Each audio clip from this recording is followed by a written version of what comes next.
민주당 내부에서도 부의장 출신의 도리가 아니다라는 비판의 목소리가 나옵니다. 도리가 아니다. 민주당 소속으로 국회 부의장과 고용노동부 장관도 지내지 않았느냐. 이른바 박성규 차관께서 언급하신 혜택을 다 봤다는 거죠. 철저하게 사익을 추구하는 정치 방증이다라는 비판의 목소리도 함께 나오고 있습니다. 오늘 저희 돌직구쇼에서 다양한 이야기, 패널들의 다양한 견해 전해드리고 있는데요. 한 가지 더 흥미로운 포인트는 비단 이 대표가 존경한다고 했다가 이래서 빵점이다라고 저격한 것뿐이 아니라 평가 내용은 비공개로 붙인다라는 게 민주당 지도부의 그간의 방침이었던 것 같습니다. 그래서 박용진 의원이 그렇게 내가 꼴찌인 이유가 뭐냐. 학생에게 채점지를 안 보여주는 선생이 어디 있느냐라는 식으로 반발을 하고 재심을 요청했지만 그래도 끝끝내 비공개에 붙였었는데 어째서 김영주 부의장 건은 갑자기 많은 패널들의 분석처럼 논란의 여지가 있는 그 빵점 사유까지 이 대표가 직접 밝히느냐라는 겁니다. 그 이중성이 논란입니다. 박용진, 윤영찬, 김영주 하위평가 내용 비공개에 붙였고 분명 이명백 공관위원장은 현역 평가 내용은 공개 못한다. 평가 결과가 당대표에게 가지 않는다라는 얘기까지 했습니다. 이거 대표도 모르는 거야. 이게 다 비공개야. 작년에 다 끝난 거야. 그래서 당사자들한테도 알려줄 수 없어 라고 얘기를 해서 계속 논란이 되고 있었던 터였습니다. 이런 질문은 민주연구원 부원장 출신께 여쭤봐야 될 것 같은데 최병천 전 민주연구원 부원장님, 이거 국민의힘 가면 사유를 얘기해 준다라는 혹시 작은 예외 조항이 왜 우리 보험 광고에 아주 작게 예외 조항 써 있잖아요. 네. 약관, 단 국민의힘으로 입당 시 빵점 사유는 공개해 줍니다. 그런 거라도 있는 겁니까? 그러게 말입니다. 아마도 김영주 의원님 본인 자신이 국민의힘으로 입당한다는 이야기가 없었으면 평생 모르고 돌아갔을 것 같아요. 네. 근데 이제 지금 이명백 공천관리위원회 위원장이 어떤 표현을 써주냐면 민주당의 공천 원칙은 대법원 무죄 추정의 원칙을 한다라고 얘기하신 적이 있어요. 아, 그렇죠.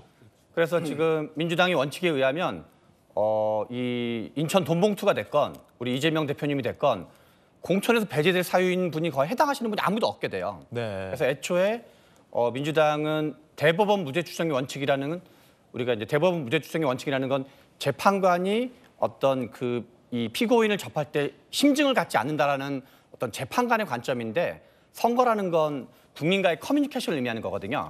그런데 이미 선거라는 건 뭔가 조금이라도 더 잘 보이려고 노력해야 되는 그런 건데 유권자들을 무슨 범죄로 보거나 아니면 우리는 범죄자가 아닙니다가 선거의 컨셉이 아니라 조금이라도 뭔가 유권자들이 마음에 들기 위해서 온갖 이러저런 노력을 해야 되는데 대법원 무죄 추정의 원칙을 채택한 그 순간 민주당이 여러 가지 이 어떤 공천의 불공정 문제, 누구는 되고 누구는 안 되고 그런 문제에서 헤어나올 수가 없게 돼버렸다. 예. 그리고 김영주 전 부의장 같은 경우는 정말로 약간 민주당이 도리가 아닌 것 같아요.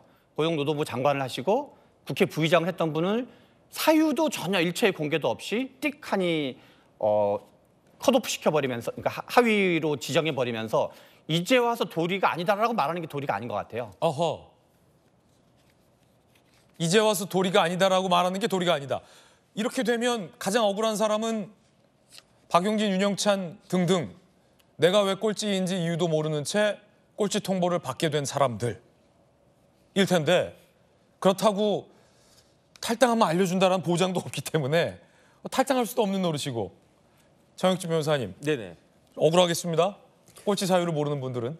그러니까요. 이거는 지금 요즘 같은 때에는 무슨 시험을 보면은 거기에 대해서 문제가 무엇이었는지, 그다음에 정답이 무엇이었는지 이러한 부분들을 다 알려주는 거 아니었겠습니까? 그런데 전혀 그런 것도 아니고 그냥 너는 무조건 탈락이야. 그런데 탈락 사유가 사실은 짚히는 측면이 있잖아요. 예. 그게 오히려 더 문제가 아니겠습니까? 저는 그런 생각이 들고요. 그렇기 때문에 제가 만약에 김영주 전 부의장 입장이었다라고 한다라고 해도 이게 다른 문제도 아니고 내 공직 윤리 점수가 빵점이었다라고 하면 지금까지 그 많은 국회의원에다가 장관에다가 국회 부의장까지 했던 모든 것들에 대한 명예가 다 날아가는 거 아니겠습니까? 그러면 궁금한 게 국회 부의장을 추천할 당시에는 똑같은 의혹과 혐의에 대해서 왜 소명하라고 요구를 안 했는지 민주당 지도부에서. 그러니까 제가 찾아보니까 그 고용노동부 장관을 언제 했냐면 2017년 8월부터 2018년 9월까지 했단 말이에요. 그러면 이 김영주 장관을 그 당시 장관 후보자를 검증했던 사람이 누굽니까? 조국 민정수석이잖아요. 예. 그런데 문제가 없다라는 식으로 이걸 갖다가 준 거 아니겠습니까? 그리고 난 다음에 국회 부의장을 했는데 국회 부의장 그냥 뭐 아무나 그냥 띡띡합니까? 국회 부의장은 민주당에서 선출하는 거 아니겠습니까? 예. 국회 부의장 하고 싶은 사람이 한두 명이겠습니까? 그런데 그중에서 김영주 의원 정도면은 국회 부의장 하셔도 괜찮겠다라고 많은 그 민주당 의원들이 선출한 거 아니겠습니까? 그러니까 행정부에 의해서도 장관으로 그 선택이 됐고 온갖 검증을 통해 가지고 그다음에 입법부 자체 내에서도 통과가 됐는데 그럼에도 불구하고 지금에 와가지고 너는 빵점이었어. 그 이야기는 뭐냐면 빵점짜리 인생이었다는 것과 뭐가 다르겠습니까? 그렇다라고 하면은 진짜 그 어떻게든 명예를 회복해야 된다라고 하는 그런 생각이 있을 거고요. 이러한 것들을 민주당에서 예측을 못했을까? 만약에 김영주 의원이 이번에 뭐 영등포든 어디든 나와가지고 당선이 되면요. 제가 봤을 때 이거는 민주당 입장에서는 그 국회의원 의석 2석을 잃게 되는 거 아니겠습니까? 이런 식으로 아무런 그 뭐 준비나 그런 생각 없이 이번 총선에 임하는 것이 아닌가 저는 안타깝다는 생각도 듭니다. 예, 2석을 잃게 되는 것과 같은 효과일 것이다라는 분석도 참 흥미롭게 들립니다. 이 대표가 말한 혐의가 얼마나 위중한 혐의인지 아닌지 실체가 있는 혐의인지 아닌지는 잘 모르겠습니다만 그걸 차치하고서라도 그렇게 중대한 공직 윤리와 관련된 혐의라면 부의장을 추천할 때, 장관을 추천할 때 왜 민주당 내부에서는 아무 문제 삼지 않았는지 또한 궁금해지는 대목이 아닐 수 없습니다.